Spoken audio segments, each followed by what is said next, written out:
Welcome to all the aspirants. நாம இன்னைக்கு 18 July current affairs பார்க்க போறோம். இப்ப நேத்துக்கான ஜிகே கொஸ்டின், காம்டி மற்றும் சாதினி குட்சோ எந்த மாநிலத்தின் நடனம்? அருணாச்சல பிரதேசம். கோலனி மற்றும் பாகுரும்பா எந்த மாநிலத்தின் நடனம்? அஸ்ஸாம். டோம் கட்ச் மற்றும் ஜாத்ரா எந்த மாநிலத்தின் நடனம்? பீகார். பாலி மற்றும் நவராணி எந்த மாநிலத்தின் நடனம்? சத்தீஸ்கர். ஜம்மு அண்ட் காஷ்மீர்ல இருக்கக்கூடிய பழங்குடியினர் பகர்வால், பால்டி, பேடா, காடி, கர்ரா, மோன், புரிக்பா, ஷிப்பி, சாங்பா மற்றும் குஜார். எஸ் சுப்புலட்சுமி மற்றும் சிதம்பரம் சுப்பிரமணியம் 1998 பாரத ரத்னா விருது வாங்கியிருக்காங்க. சோ ஏபிஜே அப்துல் கலாம் 1997 பாரத ரத்னா விருது வாங்கியிருக்காங்க. பாராளுமன்றத்தில் 2/3 பெரும்பான்மையுடன் திருத்தம், அப்புறம் விகிதிசாரா நிதிவத்துவத்தின் அடிப்படையில் ராஜ்யசபா உறுப்பினர்கள் தேர்தல் அப்படிங்கிற விஷயத்த தென்னாப்பிரிக்கா நாட்டில இருந்து நாம எடுத்துக்கிட்டோம். 8வது ஐந்தாண்டு திட்டம் 1992 இருந்து 1997 வரைக்கும் நரசிம்மராவ் தலைமையில நடந்துச்சு. சோ 8வது ஐந்தாண்டு திட்டத்துலதான் நாம இந்தியாவின் புதிய பொருளாதார கொள்கையை அறிமுகப்படுத்தினோம். கூடுதல் மற்றும் செயல்படும் நீதிபதிகள் நியமனத்தை பிரிவு 224 சொல்லியிருக்கோம். பெங்கால் கசட் தான் இந்தியாவுடைய முதல் செய்தித்தாள். அறிமுகமானது 1780. கோல் எழுச்சி 1831 இருந்து 32 வரைக்கும் புத்த பகத் தலைமையில நடந்துச்சு. அருணாச்சல பிரதேசத்துல கொண்டாடக்கூடிய முக்கியமான பண்டிகை ரெக் பூரிபூட் மியோகோ ட்ரீ. சோ இன்னைக்கான திட்டம் இளம் பெண்களுக்கான திட்டம், அதாவது SAG அப்படின்னு சொல்லலாம், அதாவது ஸ்கீம் ஃபார் அடலசன்ட் கேர்ள்ஸ். இந்த திட்டம் 2010 அறிமுகமாச்சு. சோ 11 to 14 வயசு பெண் குழந்தைங்களுக்கு மட்டும்தான் இந்த திட்டம் பொருந்தும். இந்த திட்டத்தை அறிமுகப்படுத்தின அமைச்சகம் பெண்கள் மற்றும் குழந்தைகள் மேம்பாட்டு அமைச்சகம். 2024 பாரிஸ் ஒலிம்பிக்கிற்கான இந்தியாவின் செஃப் டி மிஷனாக யார் நியமிக்கப்பட்டுள்ளார்? ககன் நரங். ஹான்ஸ் வான் ஹெண்டிக் விருது பெற்றவர் யார்? தமிழ்நாட்டை சேர்ந்த கே சொக்கலிங்கம். எந்த மாநிலத்தின் மஜ்ஜி லட்டுக்கு GI டேக் கிடைத்தது? ஒடிசா. உலகின் முதல் கார்பன் வரியை கால்நடைகளுக்கு விதிக்கும் நாடு எது? டென்மார்க். 2030 இந்த வரி அறிமுகப்படுத்த போறாங்க. பாரி திட்டத்தை எந்த அமைச்சகம் தொடங்கியுள்ளது? கலாச்சார அமைச்சகம். லாகூர் உயர்நீதிமன்றத்தின் முதல் பெண் தலைமை நீதிபதி யார்? ஆலியா நீலம். மரியம் நவாஸ் பாகிஸ்தானுடைய பஞ்சாப் மாகாணத்துடைய முதல் பெண் முதல்வர். ஜூடித் சுமுனா துலுக்கா காங்கா நாட்டுடைய முதல் பெண் பிரதமர். நைமா கட்டுன் அலிகர் முஸ்லிம் பல்கலைக்கழகத்துடைய முதல் பெண் துணைவேந்தர். இடாஷிஷா நோரான் மேகாலயாவுடைய முதல் பெண் DGP. கிளாடியா ஷின்பாம் மெக்சிகோவுடைய முதல் பெண் அதிபர். ஹெலன் மேரி ராபர்ட்ஸ் பாகிஸ்தான் ராணுவத்தில் சிறுபான்மை சமூகத்தை சேர்ந்த முதல் பெண் பிரிகேடியர். 2024 ஆண்டிற்கான குல்பென்கியன் மனிதநேய பரிசு ஆந்திர பிரதேசத்தில் எந்த திட்டம் வென்றது? ஆந்திர பிரதேசத்தை சேர்ந்த APCNF அப்படிங்கிற திட்டத்துக்கு தான் இந்த குல்பென்கியன் மனிதநேய பரிசு கிடைச்சிருக்கு. ஒடிசா மாநிலத்துக்கு 75வது குடியரசு தின அணிவகுப்புல முதல் பரிசு கிடைச்சிருக்கு. சர்வதேச பசுமை ஆப்பிள் விருது தெலுங்கானா மாநிலத்துக்கு கிடைச்சிருக்கு. 4வது தேசிய நீர் விருது 2023 சிறந்த மாநில விருது மத்திய பிரதேசத்துக்கு கொடுக்கப்பட்டிருக்கு. உள்நாட்டு மீன்பிடிக்கான சிறந்த மாநில விருது உத்தரப்பிரதேச மாநிலம் ஜெயிச்சிருக்காங்க.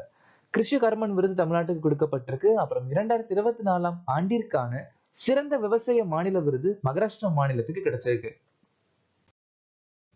24 மணி நேரத்தில் ஒரு குழு அதிக மரங்களை நட்டு புதிய கின்னஸ் உலக சாதனை படைத்த நகரம் எது? இந்தூர். சோ இந்தூர் நகரம் கிட்டத்தட்ட 11 லட்சம் மரங்கள் நட்டு ஒரு புதிய உலக சாதனை படைச்சிருக்காங்க வெறும் 24 மணி நேரத்துல. நம்ம இந்தியாவுடைய 13வது மகாரத்னா நிறுவனம் ஆயில் இந்தியா லிமிடெட். நம்ம இந்தியாவுடைய 17வது நவரத்ன நிறுவனம் IREDA. இந்தியாவுடைய 54வது புலிகள் காப்பகம் வீரகணை துர்காவதி மத்திய பிரதேச மாநிலத்தில் அமைஞ்சிருக்கு. பாதுகாப்பு மற்றும் விண்வெளி துறையில் 100% அந்நிய நேரடி முதலீட்டுக்கு இந்தியா ஒப்புதல் அளிச்சிருக்காங்க. இந்தியாவுடைய பெட்ரோ கேபிட்டல் என குஜராத் அங்கீகரிக்கப்பட்டிருக்கு. தேர்தல் விதிகளின் திருத்தம் 1961. இதுக்கு கீழே மூத்த குடிமக்களுக்கு தபால் மூலம் வாக்களிக்கும் குறைந்தபட்ச வயதை 80ல இருந்து 85 வயசா உயர்த்திருக்காங்க. இந்த நாள் மலாலா தினமாக அனுசரிக்கப்படுகிறது.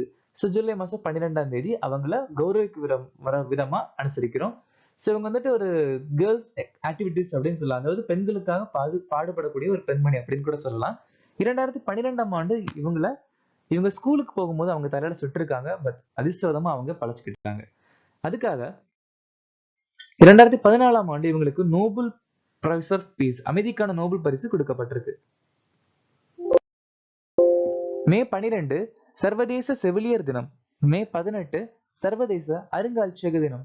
மே 25 உலக கால்பந்து நாள். மே 24 சர்வதேச மார்க்கர் தினம். ஜூன் 12 குழந்தை தொழிலாளர்களுக்கு எதிரான உலக தினம். ஜூன் 13 சர்வதேச ஆல்பினிசம் விழிப்புணர்வு தினம். ஜூன் 19 உலக அறிவால் செல் தினம். ஜூன் 20 உலக அகதிகள் தினம். ஜூன் 30 சர்வதேச பாராளுமன்ற தினம்.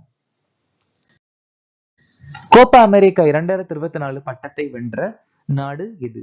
அர்ஜென்டினா. சோ அது கோப்பா அமெரிக்காங்கிறது ஒரு ஃபுட்பால் டோர்னமெண்ட், 2 வருஷத்துக்கு ஒரு வாட்டி நடக்கிற ஒரு ஃபுட்பால் டோர்னமெண்ட். கடைசி வாட்டி கூட இந்த கோப்பா அமெரிக்காவை ஜெயிச்ச நாடு அர்ஜென்டினா. இந்த வாட்டியும் அர்ஜென்டினா தான். ரியல் மேட்ரிட் அணி 36வது லாலிகா டைட்டில் ஜெயிச்சிருக்காங்க. அப்புறம் ஸ்பானிஷ் சூப்பர் கோப்பை இந்த வருஷம் ஜெயிச்சிருக்காங்க.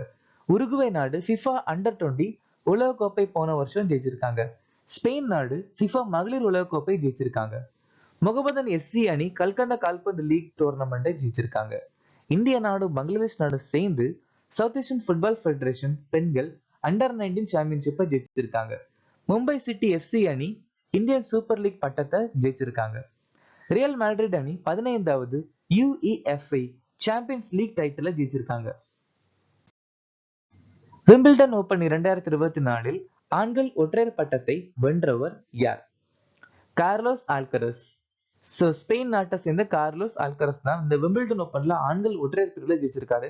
இந்த வருஷம் மட்டும் இல்ல, போன வருஷம் கூட இந்த விம்பிள்டன் ஓபன் ஆண்கள் ஒற்றையர் பிரிவுல ஜெயிச்சது இந்த கார்லோஸ் ஆல்கரஸ். சோ இதுல பெண்கள் பிரிவுல யார் ஜெயிச்சாங்க அப்படின்னு பார்த்தா பார்பரா கிரெச்சிகோவா.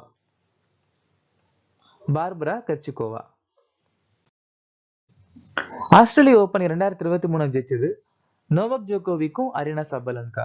பிரெஞ்சு ஓபனை ஜெயிச்சது நோவாக் ஜோகோவிக், இகா ஸ்வியடெக். யுஎஸ் ஓபனை ஜெயிச்சது நோவாக் ஜோகோவிக் மற்றும் கோகோ கஃப். டேவிஸ் கோப்பை இந்த வருஷம், போன வருஷம் இத்தாலி நாடு ஜெயிச்சாங்க. கலாபுரகி டென்னிஸ் ஓபனை போன வருஷம் ராம்குமார் ராமநாதன் ஜெயிச்சிருக்காரு. ஆட்ரி ரூப்லோ மற்றும் இகா ஸ்வியடெக் மேட்ரிட் ஓபன் 2024 ஜெயிச்சிருக்காங்க. Heilbronn Neckarcup 2024 ATP Challenger Sumit Nagal ஜெயிச்சிருக்காங்க. பின் வருவனவற்றில் நேரடி வரி எது? நேரடியா நம்ம செலுத்துற வரி வருமான வரி. நம்ம மத்திய அரசாங்கம் வாங்கக்கூடிய வரி வருமான வரி. அதை தவிர மீதி எல்லாமே மறைமுக வரி தான். சோ கலால் வரி, சுங்க வரி, நுழைவு வரி, இதெல்லாமே இன்டைரக்ட் டாக்ஸ்.